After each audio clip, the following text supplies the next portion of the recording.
Hi, I'm Rachel Cardwell, Marketing Director of Extru-Tech. Welcome back for the next issue of Ask the Extru-Technician. Today we have Greg Aldridge, COO of Nulo Pet Food, joining us to talk about some of the current trends in the industry. Thanks for joining us today, Greg. Hello, Rachel. Thank you for coming to visit. You're welcome. Well, yeah, we definitely enjoy the Texas heat this time of year, so. Yeah, we got an early summer. For sure. So today I wanted to kind of talk to you about what you're seeing in the industry as far as current trends, maybe future trends in regards to ingredients and nutrition.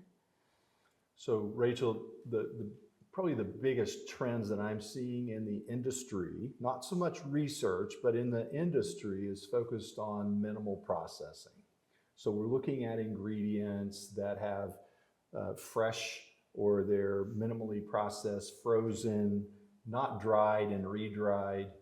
The idea is that if we want in our own diets fresh, minimally processed foods, that we want to provide that to our companion animals as well. The challenge with that is the supply chain isn't really set up. Right. And the other challenge is that we want to make sure that it's safe. And food safety is always paramount. In pet, as we know, we're playing in the same rules as the human foods category with Food Safety Modernization Act. So keeping those raw ingredients, fresh ingredients, from contaminating with pathogenic organisms our food products that are going through a commercial manufacturing process, getting to people's homes, that's a real challenge. So I see a lot of work in that area. It's behind the scenes, but we're seeing products emerge constantly in that category. Sure.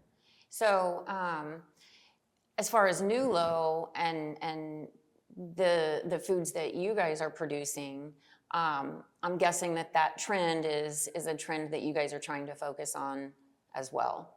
As a trend, Nulo is continuing to focus on that. Now we're taking a little bit of a specific and what I'll call focused approach to that. And the approach that we're trying to attempt is to make sure that those are shelf-stable products. We know that there's a lot of refrigerated, raw, and frozen foods in the marketplace. They have their own supply chain challenges and logistics issues. Mm-hmm. And we may go there at some point in the future, but today we're trying to stay as close as possible to our supply channel and work with minimally or less processed products into the shelf-stable market. Right. We've created some products in the last few years that we call cold pressed. The idea is that we're using a different drying process so that we're not overexposing those proteins and carbohydrates and fats to the heat, but still providing a shelf-stable and safe product. Okay.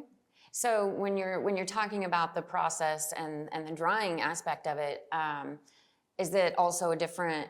Is it still extrusion, or is that a different process as well? It's a different process. It's extrusion at the most theoretical or book definition, but it's not a high shear, high temperature extrusion like you might find in an Extru-Tech extruder. It's really more for forming, and we're doing the forming in a cold process, so it never gets hot. Mm-hmm. And once it's formed, then we're cooking it in a process akin to making jerky. So it's low and slow. Okay. It's very expensive. It's not economical at all, but it's one of those things that's providing the nutrition support. We're retaining all those nutrients. We're diminishing the interaction of elements within the ingredient profile. The starch is interacting with proteins, as an example.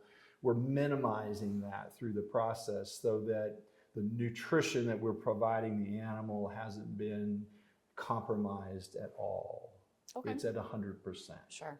Yeah. Perfect.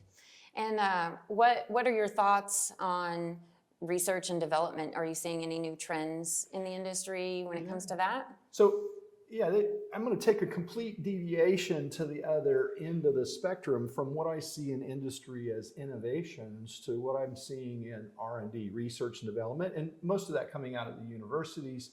a lot of it being funded by the ingredient companies. They seem to be the ones that step up to the challenge of supporting our university research scientists.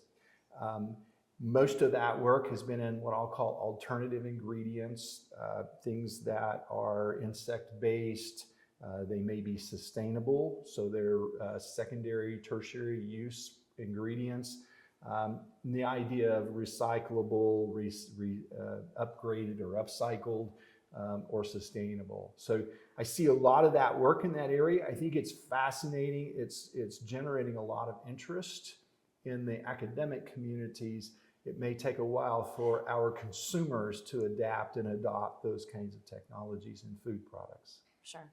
Well, thank you so much for sharing, and we hope that you enjoyed this episode of Ask the Extru-Technician, and we look forward to seeing you again soon.